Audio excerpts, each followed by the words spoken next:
Good afternoon, everyone. My name is Leah Hendy, and I'm a researcher at the Urban Institute and the co-director of the National Neighborhood Indicators Partnership. And on behalf of NNIP, I wanted to welcome everybody to today's webinar, and I'm thrilled that several folks from StriveTogether were able to join us and share what they've been learning on why we need systems indicators for equity. Urban is a nonprofit research organization that provides data and evidence to help advance upward mobility and equity. At Urban, we are working to open minds, shape decisions, and offer solutions through economic and social policy research. For more than 2 decades, Urban has served as the coordinator of the National Neighborhood Indicators Partnership, or NNIP. NNIP is a learning network of more than 30 organizations in cities across the country who share a mission to ensure that all communities have access to data and the skills to use information in order to advance equity and well-being across neighborhoods. And I'm going to kick it over to my colleague, Sonia Torres Rodríguez, who's going to lead us through this webinar today. Thank you. Perfect. Thanks, Leah.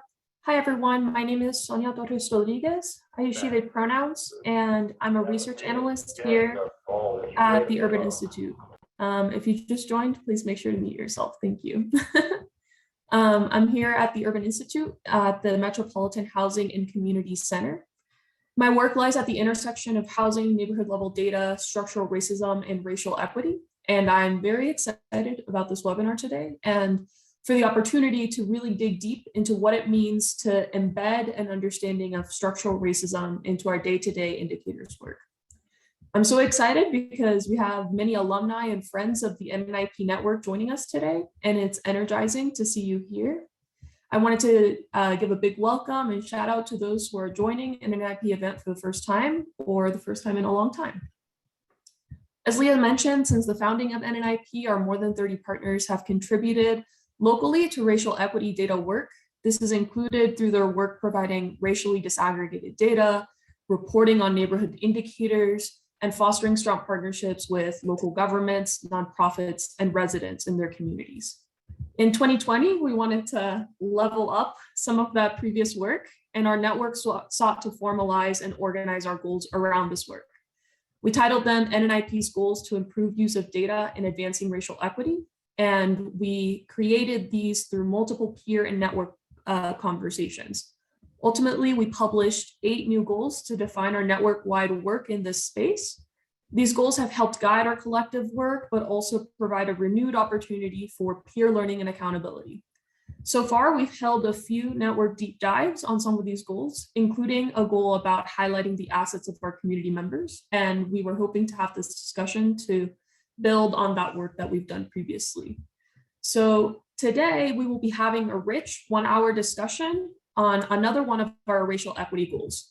The goal we'll be discussing today is this: we strive to use data in ways that reveal the inequities in systems.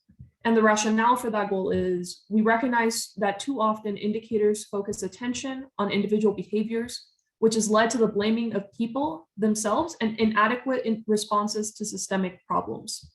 We need to develop more indicators about the systems driving inequities like disparate funding or access to opportunities. So a lot to unpack there. Today, we'll be having a moderated 30-minute discussion followed by a 10-minute Q&A. During the panel, it would be excellent if you could post all your questions in the chat, and then we will raise them up during the Q&A. So without further ado, I'm excited to introduce our panelists today. We have a very exciting team of folks who will be helping us cover this topic. All 3 of them have been a part of StriveTogether's Racial and Ethnic Equity Action Team, and they have been drafting system indicators formally as a StriveTogether network since 2019. Our first panelist is Ritika Sharma Kurup, and she is the Senior Director of Learning and Activation at StriveTogether. Our second panelist is Michael Applegate, who is the Data and Research Partnership Manager at Bright Futures Education Partners for Monterey County in California. And our third panelist is Dr. Delia Kimbrel, who is the Director of Research and Analysis for Impact Tulsa in Oklahoma. So I'm so excited to get to hear them talk today. And I'll now be passing it to Ritika to give us an overview of StriveTogether and a bit of context around what a system indicator is exactly. Thank you, Sonia. Hi, everybody. It's good to be with like-minded people talking about data and systems today. Thank you for having us. Is my screen visible with this PowerPoint? Okay. So my job is to really share a little bit of context about StriveTogether and our network, and then my colleagues, Michael and Delia, will help us dive deeper into our systems indicators work. The StriveTogether, for those of you who do not know us, is a national network for cradle to career partnerships. We have 67 communities. We are always around that 70 mark. Together, we serve over 14 million young people across the country, and close to 60% of whom are youth of color. We have partnerships in 29 states and Washington, D.C. And as you can see, we have a vast networks, and the majority of the young people we're serving are young people of color. As a network, we have co-developed what we call our roadmap, our theory of action, and these slides will be available. You'll be able to link and look at the links of our theory of action, but that is what our network members commit to follow the theory of action, to develop a local civic infrastructure that helps us transform systems. So our North Star is to transform systems. And this is how our network defines systems transformation. I'm not going to read the definition, but basically what we have identified is it's institutionalized shifts in policies, practices, resources, and power structures that support young people of color and those experiencing poverty in their communities to achieve equitable outcomes. We want to transform systems for our big North Star of economic mobility, but these are the outcomes that we measure on that roadmap from cradle to career, from kindergarten readiness through employment. StriveTogether, I should have shared, launched its network in 2013, the national network, and we've had the theory of action in place since then. Our network members have been collecting these outcomes data since then. And it was when we launched our racial equity work in 2019, and we were doing a data walk, sharing what we were learning from our network on these outcomes, that my colleagues, Delia and Michael and some others in the room, named that by only looking at outcomes, we were not holding accountability in systems. And that's what led us on this last 3-year journey of systems indicators. So how we think about systems indicators is we want equitable outcomes for young people. So we are not walking away from outcomes, but we really want to hold accountability in systems versus perpetuating the narrative of that some young people or their families are not able to learn or support the young people. So we define systems indicators as a measurement which is both qualitative and quantitative that reveals inequities in how resources, decision-making power, and opportunities are distributed to inform policies and practices.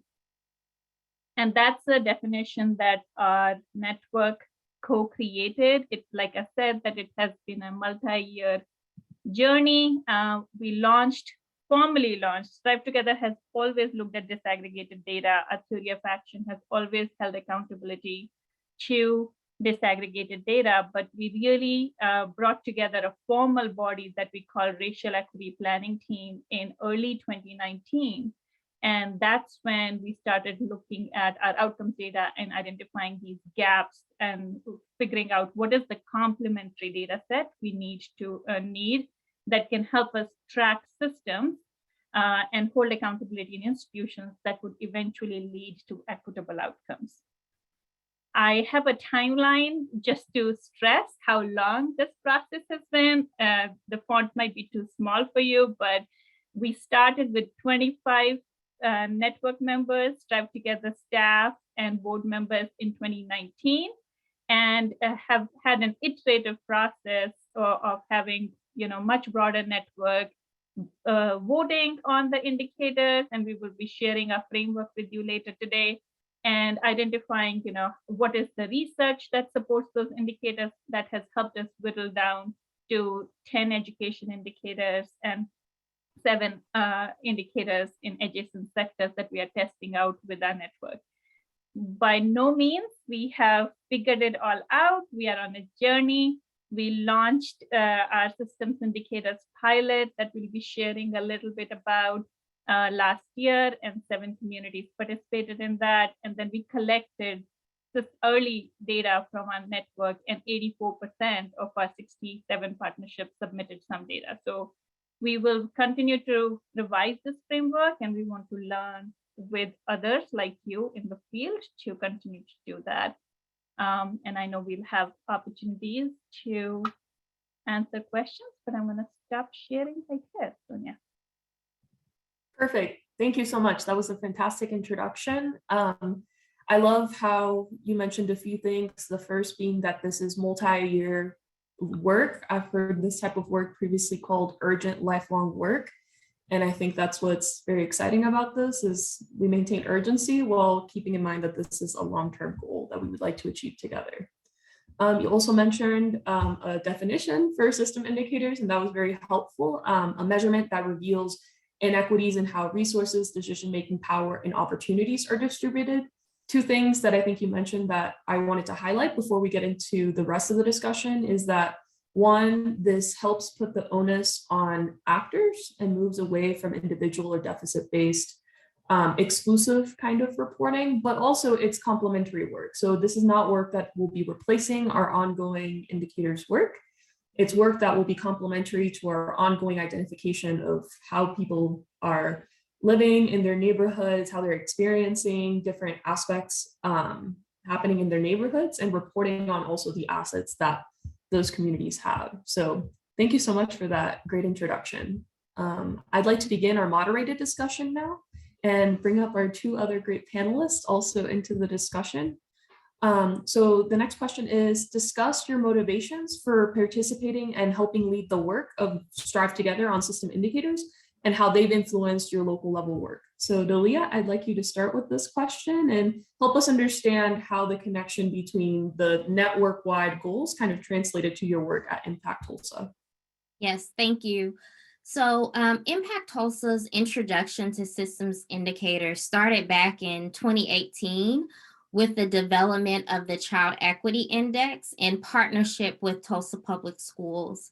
And so the Child Equity Index is a neighborhood effects data model for understanding how neighborhood conditions such as housing, neighborhood services, access to transportation, safe walking paths to school, access to neighborhood amenities, parks, grocery stores, rec centers, have an effect on academic success outcomes.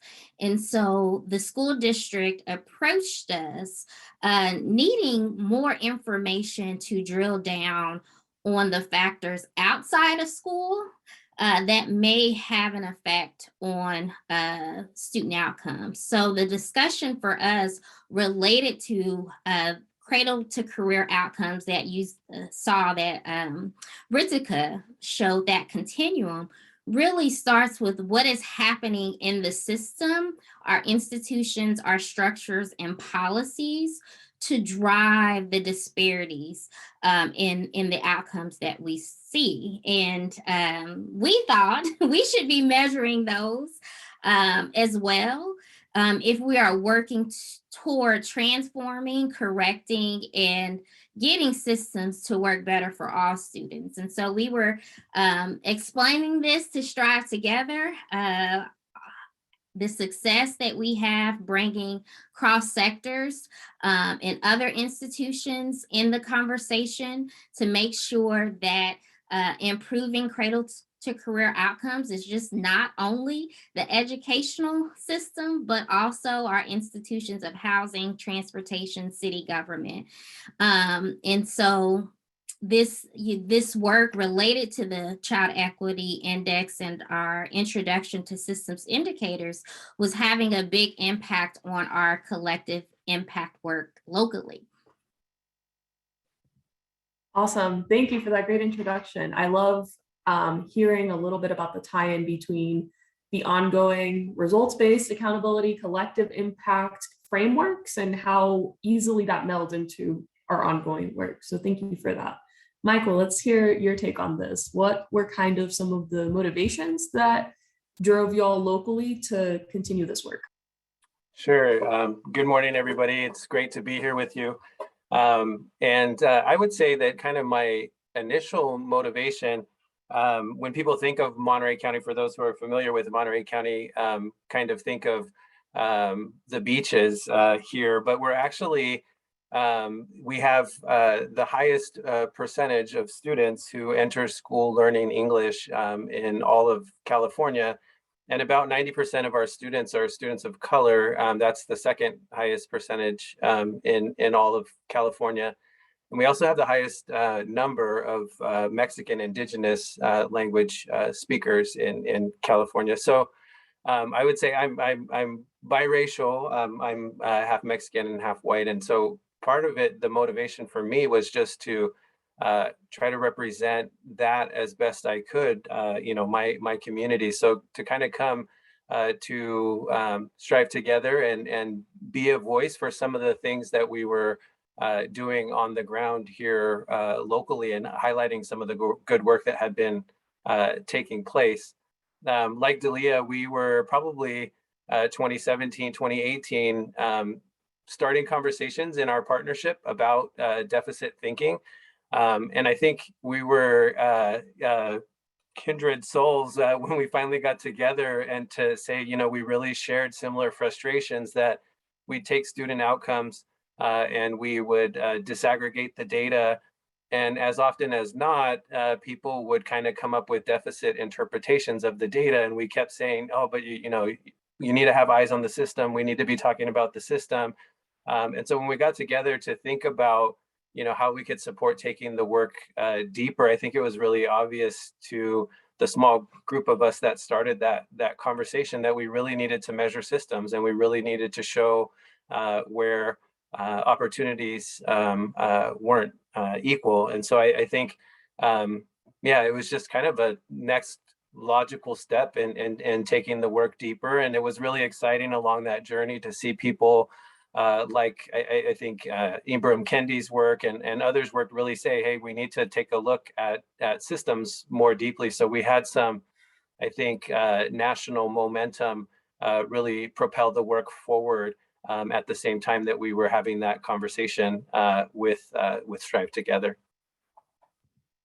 Awesome. Thank you so much. I'd like to hear from y'all a little bit, building on that answer about the process. I think many of us have been wrestling with this idea of how important it is, and we probably agree with all of your motivations that it's really important, but can get stuck on that next step of having that conversation with our partners about, okay, what does that mean exactly? So I know that y'all went through a multi-year, very intense process, and that it's built on previous work that y'all have been doing within your own sites individually. So I guess I would like to hear from each of you. Could you tell me a little bit about how that process went of moving from, yes, this is something that's important to us, and starting to create that list of indicators that I've seen floating around? How do you narrow them down, and how do you start moving into implementation? Absolutely. So I think the process really started when our racial equity work launched, and we first time came together. So we had launched it virtually because we had a large network. This is pre-pandemic, but we were still virtual.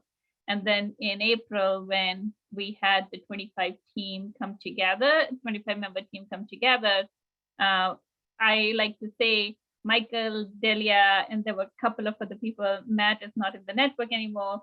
And Michelle, who called us out on why we were only talking about outcomes and not indicators. And that's what led for the broader room, the rest of us in the room, to start looking at, what could be. And so we started a small group that was going to go and look for how would we measure systems. And we came up with a laundry list. I think Michael or Delia would remember, I think it was close to 100 indicators that we came up with that could possibly support measuring systems. And then we took our 100 list and we started together, hold the national convening. And in 2019, we were fortunate, we were still in person.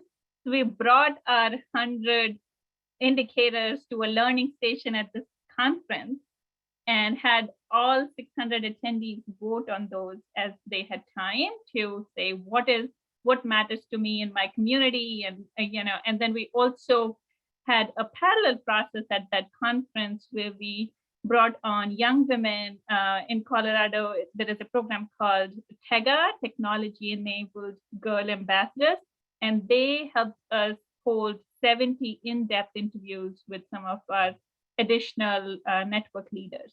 And so in combination of those learning stations and the deep interviews and then a workshop session that we led, we gathered a lot of input from our network, and this was the first year's work. And based on that, we took all of 2020 with a work group of, I want to say 10 network members, in really, looking at what were the indicators that were voted highly by the network, and then what was the research that was supportive of those indicators. And that's what led us to develop a resource that we call Systems Indicators Guide, and the indicators that we identified. And like I said, we are still testing. So it's not that these are going to be the final indicators for our network, forever, but we are testing those out. Michael and Delia, I'm curious what your memory is, because it just feels like forever ago.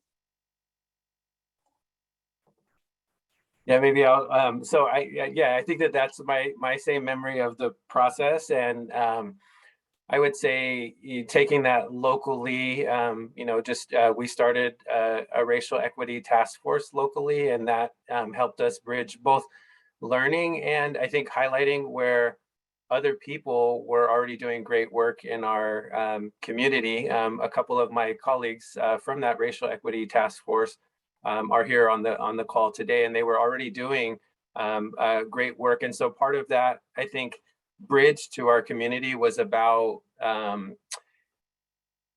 saying where there was already momentum and where people were already, doing a great work and highlighting some of that. So we probably had, I would say, about 8 community leaders on that racial equity task force, and just kind of highlighting already where good work was taking place, and that that we had the momentum to do some of the work on the ground.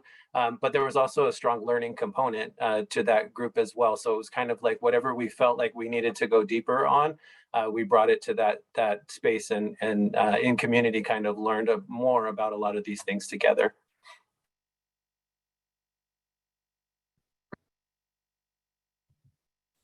Delia, do you have anything to add on that, or should I go to the next question?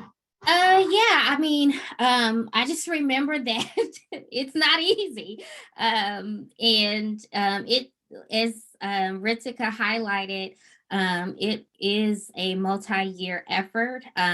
We have, I think for the network, I have enjoyed and appreciated the way that we've incorporated the learning and the introduction and the adoption and use cases within our data managers calls and other learning avenues that StriveTogether provides all of the StriveTogether communities. I think that's been helpful for, I think, my team and other Impact Tulsa and other partners within Tulsa to kind of, so they don't only hear it from me, that why this is important. I'm sure, they are so tired of just hearing it. Oh, we're going to start tracking these indicators now.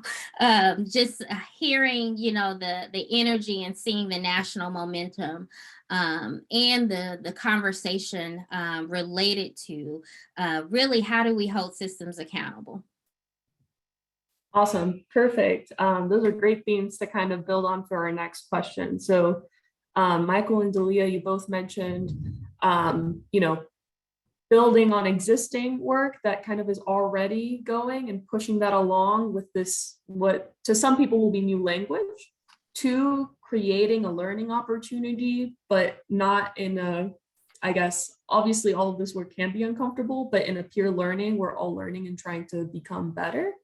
And also the importance of kind of building that buy-in for people who are in the learning process, again, which we're all doing together. So I'd like to hear from you two, and let's make this really concrete. Give me one of those indicators that came out of this work and detail for us how that buy-in evolved, how the conversations with your community partners evolved. Michael, it would be great if you could start. Sure.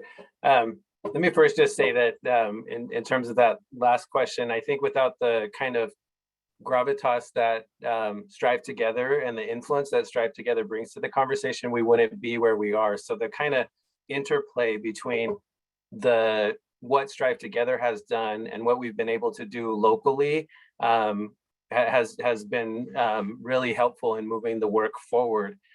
I think in terms of a meaningful indicator that we moved forward, I think one was huge in terms of shifting kind of the way that people thought about systems, and that was looking at school funding. So we looked at the average per pupil funding of majority of color school districts compared to the average per pupil funding of majority white school districts. And we did a calculation that showed that if the majority of color school districts were funded at the same average per pupil rate as the majority white districts, they would receive an additional $172 million per year. And that in a K-12 education, the 13 years there would be, I believe that was $2.3 billion. And so we had really simple communication, like our PowerPoint slide said 172 million and 2.3 billion, and that was the whole slide. And I think that was, when people saw that, that was huge in terms of buy-in to look at other systemic inequity indicators. And so that was meaningful in the sense of shifting the way that people see systems. But that's a state level policy. So I think we've had other indicators that were more meaningful in terms of what we're able to move at a county-wide level, which is kind of the level that we operate at. But I think in terms of getting people to get on board and say, wow, I think oftentimes in California, people will think, oh, that's, an issue that exists in other parts of the country. Or that's something that's way in the distant past, and we were able to take that funding indicator and show that it was related to redlining and racial covenants in our own community, and so I think we really owned it in a way that we had not really owned it in the past. But again, that's not something at state level policy. So that was more just about shifting the conversation.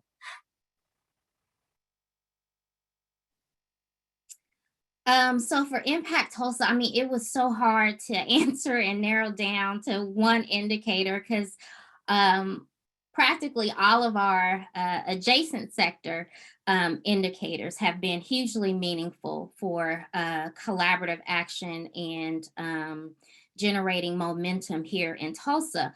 But I think if I were to pick an education based indicator, it would be internet access, largely because it served as the foundation for the creation of a 40-member internet access task force throughout our city.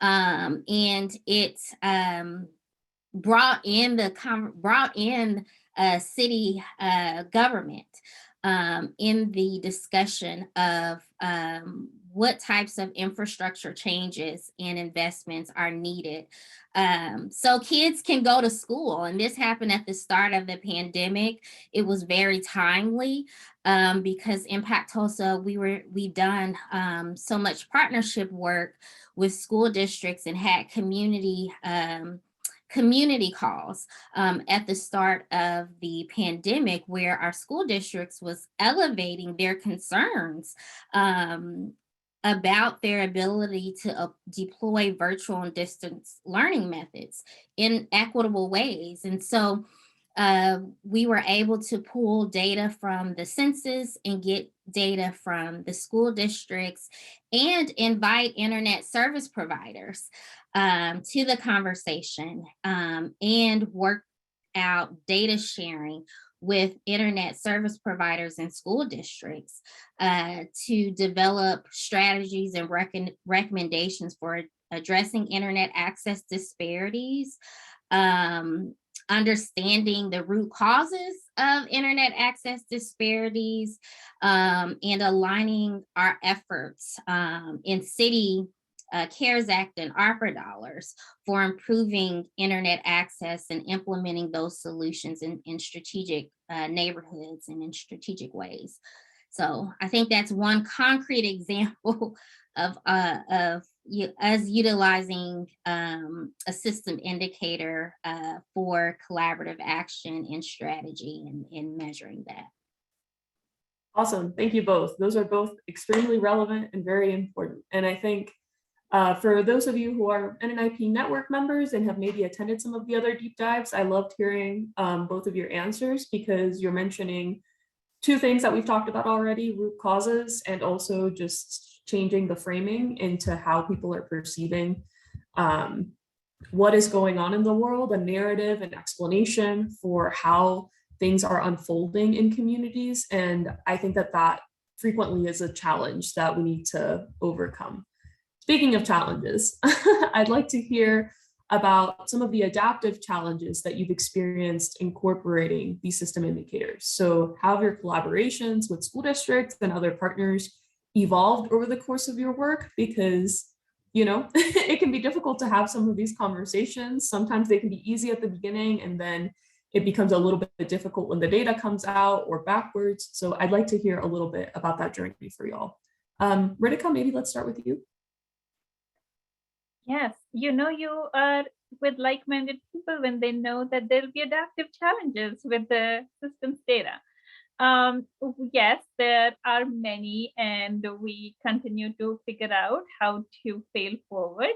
The one I want to lift up is also the first goal that you have with an NNIP goal of the community voice and collaboration with data. You know, StriveTogether network has evolved, and we have always had, you know, a focus on youth and community engagement in the work. What we have learned in the systems indicators process is we have data folks, and then we have community engagement folks, and bringing that together so that data is accessible to community, and we are inviting community's expertise in making meaning of that data and really utilizing their expertise in uncovering what are those factors, system level factors that are leading to these inequitable outcomes, is something that we have been testing and working on with our partners. Because we, what we learned is that the expertise in, you know, pulling the data, making and sharing that data and making it more accessible for community is a skill that we have to develop as a network. Because, you know, that's not something that we have done a lot of intentional work around so far. Perfect, that's excellent. Delia, you wanna take a stab at this one?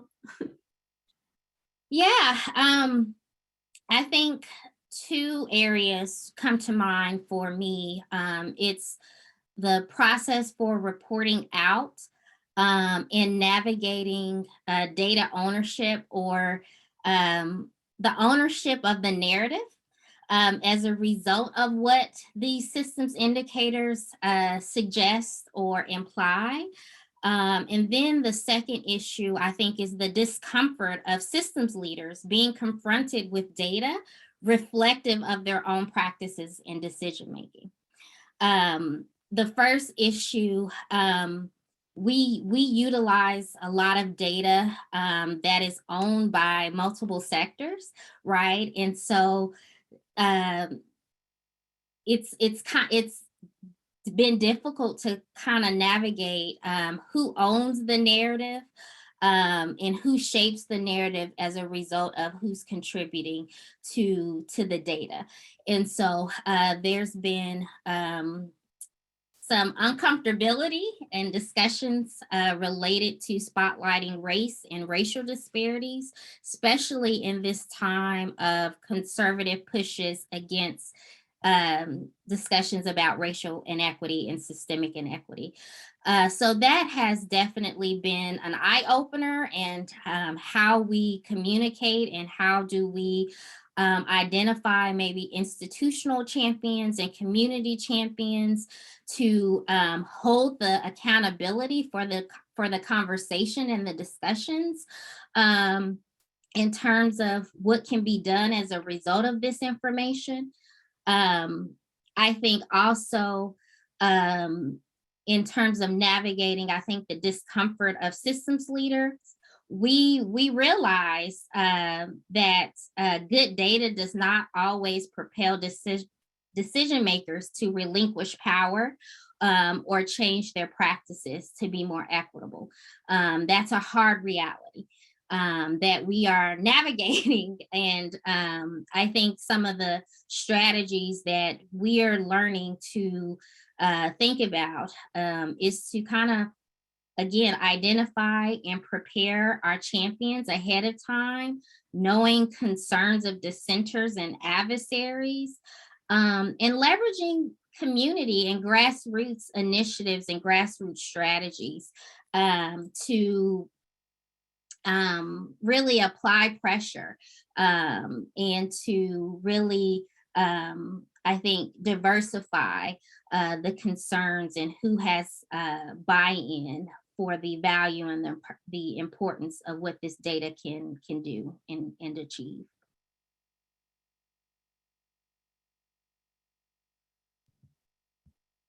Michael, do you want to hop in here, or should I ask the next question? Sure. You know, I think it's funny. I would say the same exact thing that is being highlighted by both of my colleagues about communication. I think that what Ritika highlighted about simplicity, like accessibility of the data, but I think also of complex racial equity concepts. And so I think like how to weave all of those things together so that the information is accessible, but also not losing the complexity of racial equity in that. I think connecting back to the work that the partnership was doing for kind of our local partnership, the 5 or 6 years before we really dove deeply into looking at systems. So how does this clearly connect to our kind of student level indicators? And we've had to have a lot of attention, I think, to different audiences. And so for me, first and foremost, this is a justice issue, but I think depending on who I'm talking to, some people really see it as an upward mobility issue, or other people see it as a local business issue. So just being aware of the audience that I'm talking to, and kind of tailoring to some degree how I'm describing what we're doing. And I think it's also been really important to connect not only to data but also to research in accessible ways. And so it's like, how do you connect this indicator that may have some challenges in doing the calculation, but then also connect it to recent research in accessible ways as well. So I think communication has really stood out as one of those kind of bigger challenges. Awesome. You all kind of touched on this, but Dr. Kimbrel, especially when you were speaking, I just found it really powerful how we need to both name the reality of both the political and narrative moment that we're living in, but also how that impacts how the data is perceived. And I think it's just a good reminder that just creating an indicator and collecting or creating new data is not a system change, right? That's a portion of the work, that is the beginning of the work, but in the absence of that collaboration, communication piece that all of you three did a really good job of talking about, the system indicator might as well not have been created in the first place. So thank you for that. I think that's super insightful.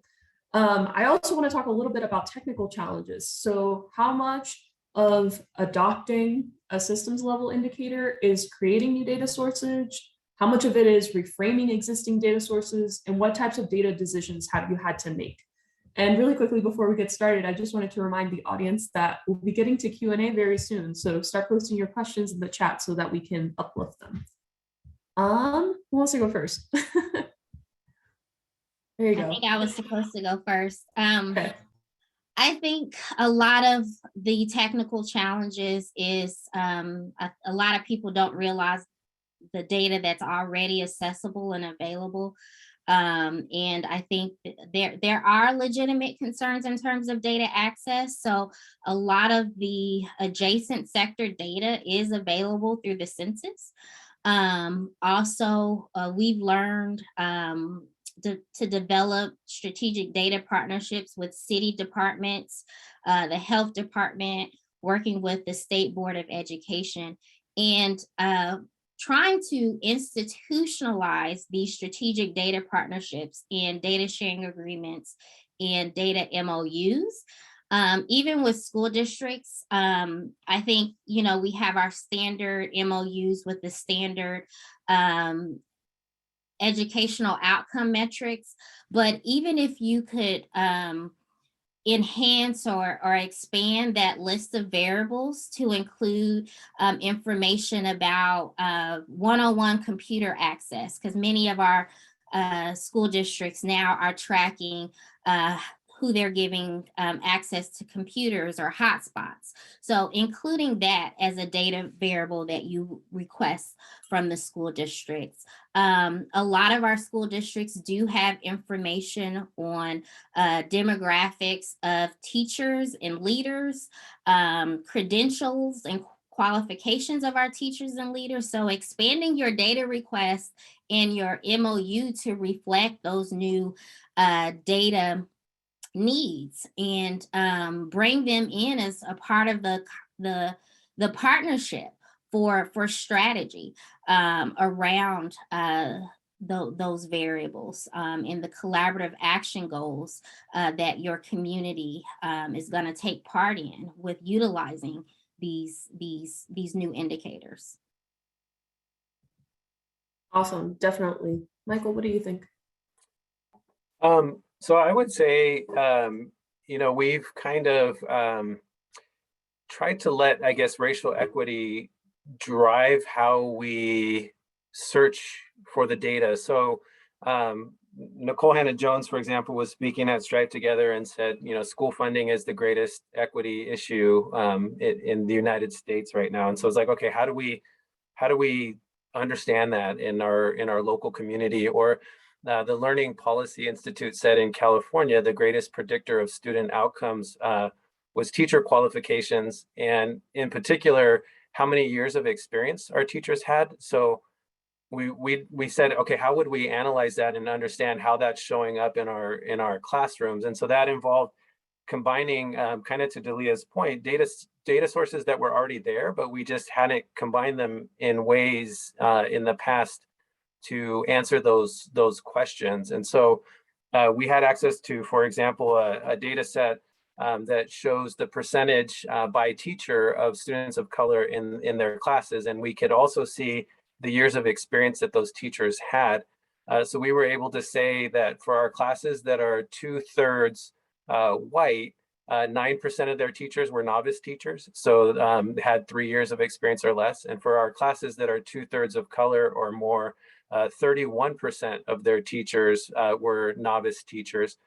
So that data has been there and been available for a long time, but we just had to analyze it in new ways. So I think that the technical challenge, I guess, is being more aware, to Delia's point, of what data is out there and how we might analyze it in ways that community or national thought leaders are telling us that racial inequities are showing up in classrooms. Awesome, perfect. Thank you all so much. Really quickly, before we switch to Q&A, a quick lightning round. For each of you, what are you most excited to do next with this work?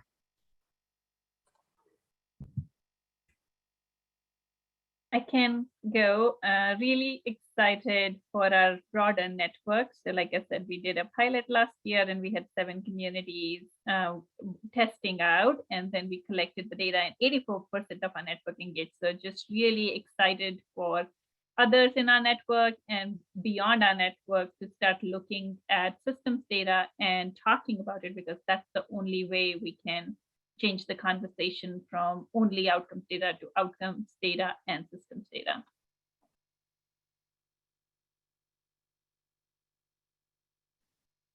I can go next. I think Tulsa has a real opportunity to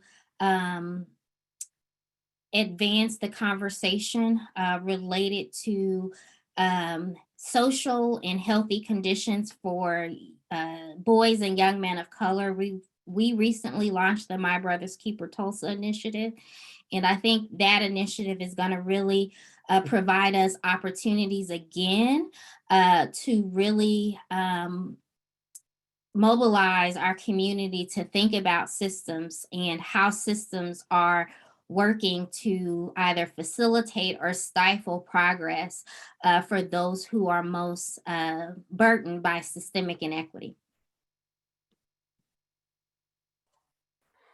I would say just implementation. I mean, going from measuring these things and highlighting things in our community and actually implementing. And we're convening superintendents. We have in our county 125 schools, but we're combining with 2 other counties nearby to also convene superintendents from all of those districts to look at teacher diversity and how we support teachers in the classroom for longer tenure, but also more teachers of color, and especially male teachers of color, just like Delia was describing. So I'm really excited that we're actually meeting on Thursday this week, and so I'm excited to take it from the measurement conversation that we've been having to how do we make these shifts on the ground. And I think like I said, Learning Policy Institute said that that's the biggest impact on school outcomes that we could possibly have. So I feel like really excited about doing something for racial equity that has already been demonstrated to have a huge impact. And so I think it's a really exciting moment. So I'm looking forward to student outcomes changing, but changing for because we have improved racial equity in our community. Wow, I love that. Round of applause, everyone. This has been such an excellent panel. I want to give a quick apology to the audience. We're running a little bit low on time, so I will be only selecting a few of the questions, but I'll try to get through as many of them as we can. So panel, first question, how has your theory or model for how data can drive systems change evolved since you started this work? And in addition to having data, what else is essential? So StriveTogether theory of action is grounded on 4 pillars: shared community vision, evidence-based decision-making, collaborative action, and investment in sustainability. We believe that we start with data, but we need that shared vision across, which is cross-sector and engages youth and families who the data impacts in that co-creation of what is the result that we want to drive, what transform systems in the community looks like, and then collaborative action and partners getting to high action and high alignment in service of transforming those systems, and then putting sustained efforts in both shifting practices and policies. And our theory of action has evolved because we started with only outcomes data, and now in this revised version that we shared, we hold both outcomes data and systems data, and that has been our network's learning, and we're learning from leaders like Delia and Michael.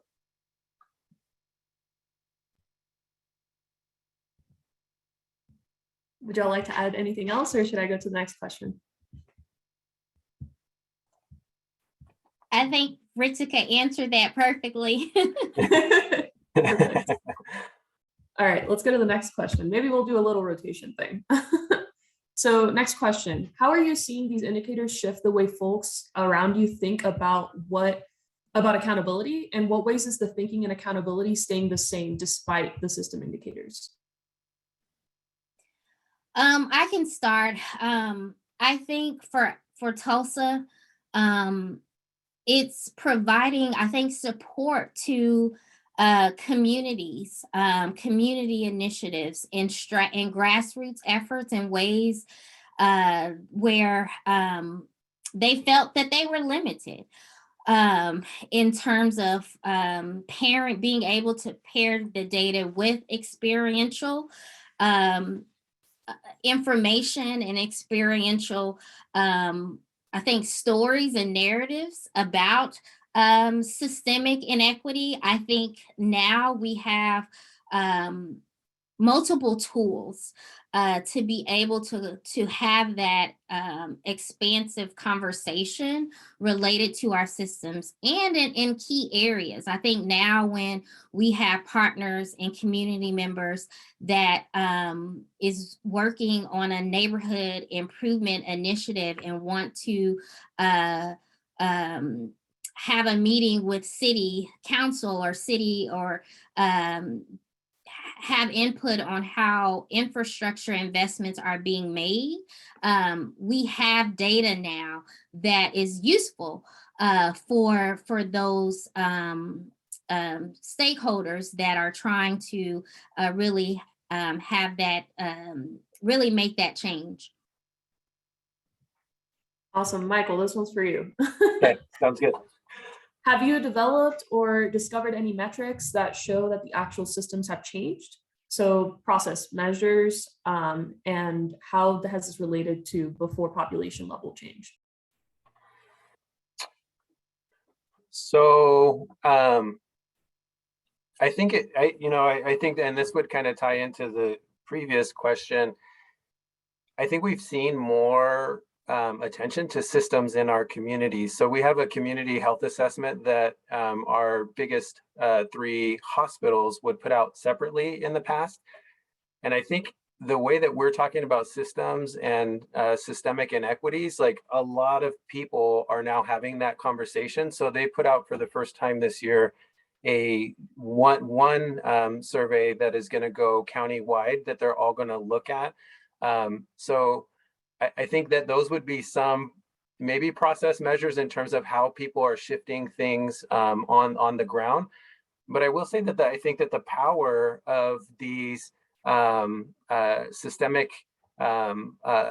metrics is that we are actually measuring the system, right? And so I think we will be looking to see are we seeing more diversity in our teacher workforce? Are we seeing, and I guess, for that project, we do have some process measures, I guess. We're looking more, breaking that down a little bit more. So what does enrollment into our teacher pipeline look like? What does persistence in that teacher pipeline look like? What does completion look like? And then also, what do the first 3 years on the job look like? And so I think that's kind of breaking down that larger metric into more, what would the enrollment need to look like if we were going to have a teacher workforce that looked like our community. So those are all new, and we'll be, tracking those as we go, but those will help us see, are we making progress towards that larger goal while that work is underway. Perfect. And related to the idea of measuring process, someone mentioned that they really liked the idea of identifying champions. Based on your work, are there any indicators that would help us identify who those champions might be?